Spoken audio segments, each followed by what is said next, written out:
ক্ষমতায় গেলে মুসলিম বিশ্বের জাকাত বাংলাদেশে আনার উদ্যোগ নেওয়া হবে বলা জামায়াতে নায়েবে আমিরের কথায় যাদের চুলকানি আমি কিন্তু জানি তারা কারা। শোনেন, যাদের চুলকানি হইতেছে যে বাংলাদেশকে এইভাবে রিপ্রেজেন্টেশন করতেছে বাইরের রাষ্ট্রের মধ্যে বা উপস্থাপন করতেছে, আমাদের গায়ে স্বর্ণ আতর গোলাপ মাখা, আমরা এত বালা সুরেদের আবার এত কিসের ইয়া। এই যে যারা বলেন ওই যে সুলকান্না লোকটির জামাত ইসলামের আমিরের কথা, সুলকানি লোকটির দেন 360টি মসজিদ, মডেল মসজিদ, এটা সৌদি আরবের দেওয়া দানের টাকা, সদগার টাকা, আর অসংখ্য টাকা সৌদি আরব আরব বিশ্বের কুয়েত কাতার দান করে। এই যে 10-12 লক্ষ রোহিঙ্গা এগুলো বাইরের রাষ্ট্রের সদগা জাকাত দেয় করার জন্য, বা আমাদের দেশও অসংখ্য জাকাতের দেওয়া যায়। যাদের চুলকানি না তাদের আম্মায় আগে বলে নাই যে জাকাতের টেয়াই আমার দেশ, জাকাতের টেয়া লুটতে বুটতে খাইয়ে লইত, বাজেটটা ওই খালি দেয় তো উন্নয়নের রামধনি চরণদুলি যে গাইতো। তো এছাড়াও অসংখ্য টেয়া যায় আরব বিশ্বতে মুসলমান যে আরব রাষ্ট্রগুলো আছে ওই জায়গা থেকে।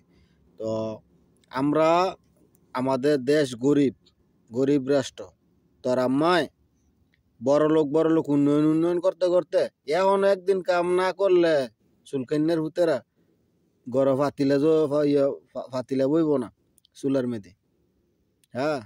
নান্দুর ঘরে কুত্তে ঘুমাইব। রান্দুর ঘর চিনিস নি, যে আঞ্চলিক ভাষায় বলে ফাঁকের যে চুলা বসায় ওই কিচেন রুম, মানে আর কুত্তা ঘুমাইব মানে কি চুলা জ্বলবো না তো কি করবো, খানা পাবি না ঠিক মতো। তো এটা কোনো ব্যাপার না। কে বলছে? জামাত ইসলাম বলছে দিকে যে কুতকুতানি থাকবো তা না।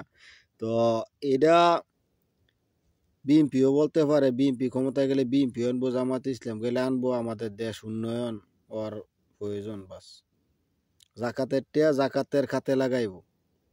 10 টেয়া মনে করেন দিলে আপয়ে গিয়ে পরে, বুঝেননি? যদি ফিরি একটা কম্বল দেয় রাতের আধারে কোনো শিল্পপতি, পালসারের তেনাইমা গিয়া কম্বলটা লইব, দেন ফিরি পাইছে 250 টেয়ার, মানে সার দিয়ে আলগাত্রা চিনি নৌকার মধ্যে গসায় লাগায় আমাদের দেশে।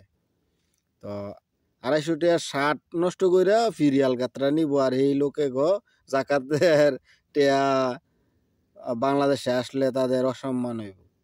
তো দেন সবকিছুর একটা লিমিট আছে, সীমাবদ্ধতা আছে। ব্যাড কমেন্টস করা থেকে বিরত থাকেন, দেশের উন্নয়ন কামনা করেন। আগামীর বাংলাদেশের জন্য সুন্দর এবং সমৃদ্ধ উন্নয়নশীল হয়। উন্নত বললা মানে ধরা খাইলে চলবো না, যেটা আমাদের সাবেক কুতুনি দিয়ে গেছে আমাদের দেশটা 5ই আগস্টে ফালাই যাওয়ার পরে।